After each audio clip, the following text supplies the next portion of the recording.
My name is Ethan Miller, and when I was 16, I learned that sleepovers aren't about staying up late or sharing secrets.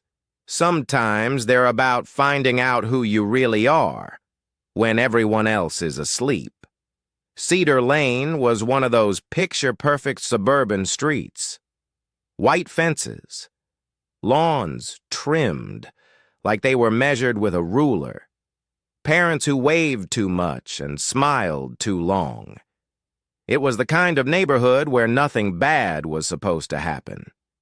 That's what made my best friend Ryan's house the perfect place for a sleepover. There were 5 of us that night. Me, Ryan, his cousin Mark, and twins from school, Jason and Luke. Pizza boxes stacked in the kitchen, horror movies playing in the background. Ryan's mom reminded us, twice, that the basement door should stay locked. She said it casually, like it didn't matter. That was the first thing that felt off. Around midnight, the movie ended, but none of us wanted to sleep. That's when Ryan suggested a game. Truth after midnight, he said. No lies, no jokes. At first, it was harmless. Crushes, stupid secrets. Then Ryan asked me something strange. Do you ever feel like your house watches you when you sleep? Everyone laughed, except Ryan. He wasn't blinking. The basement light flicked on by itself. Ryan swore it was wired weird. Jason said it was probably motion sensors. I tried to believe that. But when we went downstairs, the basement looked rearranged. The couch had shifted. The family photos on the wall were crooked, just a few inches. Enough to notice. Enough to doubt your memory. That's when the voice spoke. It sounded human. Too human. Like Ryan, but slower. Wrong. Stay, it whispered. Luke ran upstairs screaming. The rest of us followed, but the door wouldn't open. Ryan was calm. Too calm.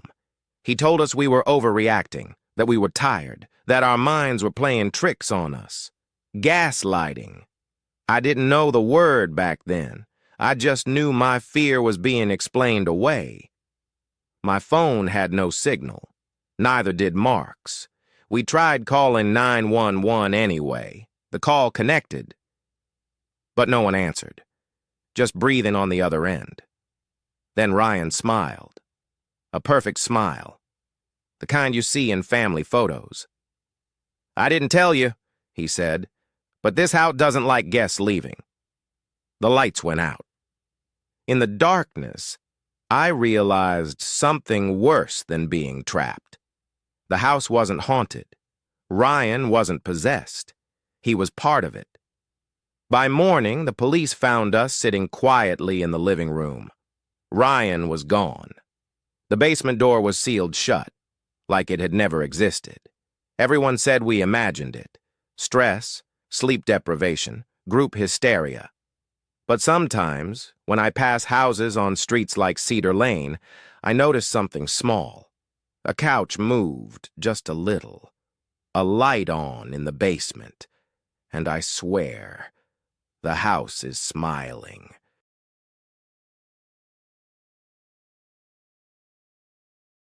My name is Evan Cole. I was 16 when I realized some rules aren't made to keep you safe.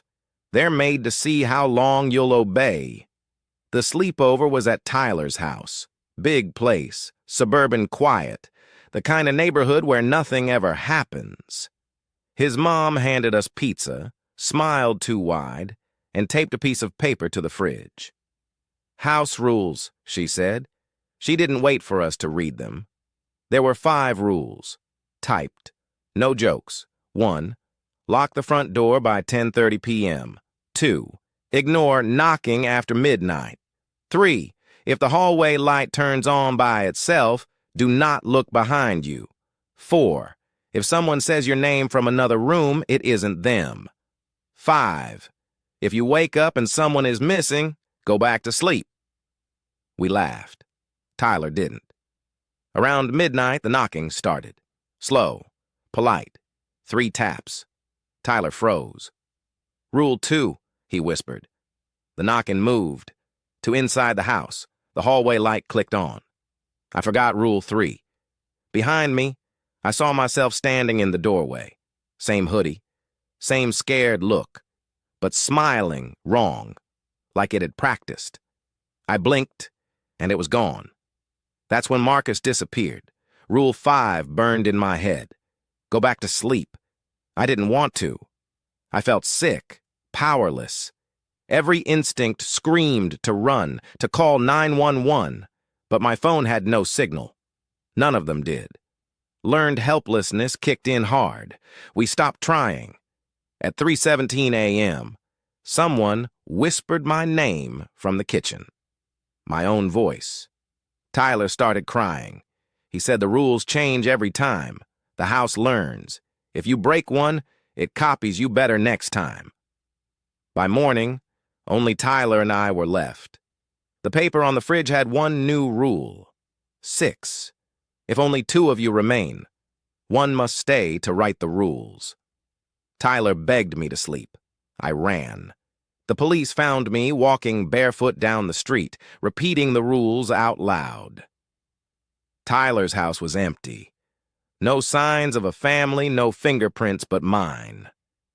They said it was mass hysteria, a shared delusion. But last night, someone slid a paper under my bedroom door. I didn't read past Rule 1.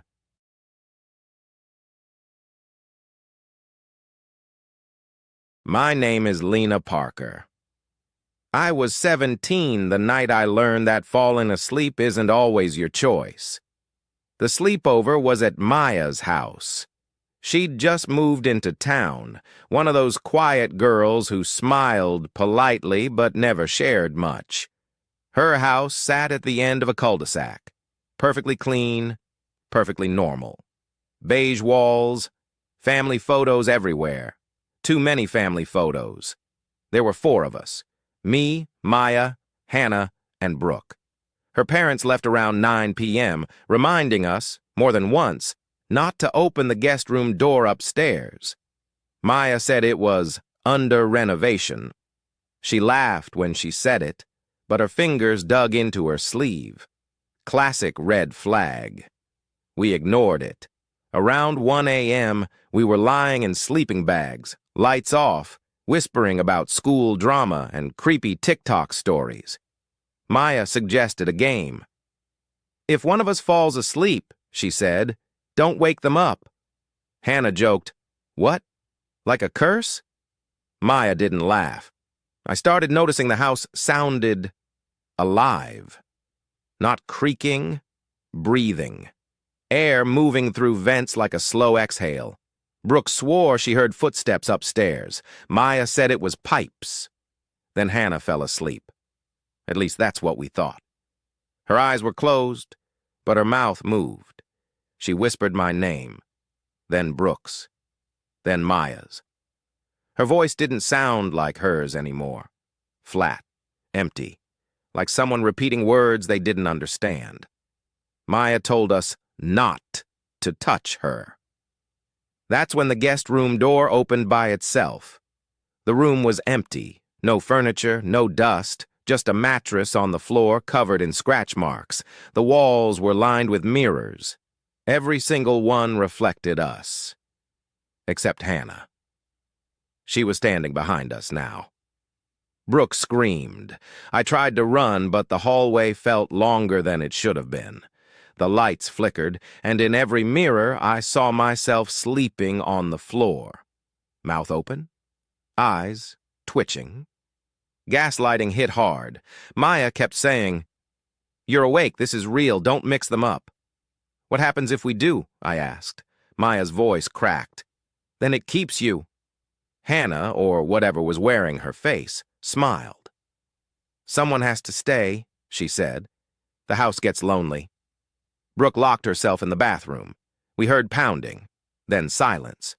Maya finally admitted the truth. Every sleepover ended the same way. One girl stayed. One girl disappeared. The house stayed quiet for a while.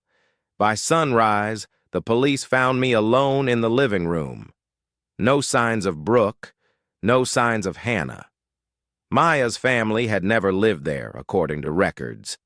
They said I'd fallen asleep during a panic attack.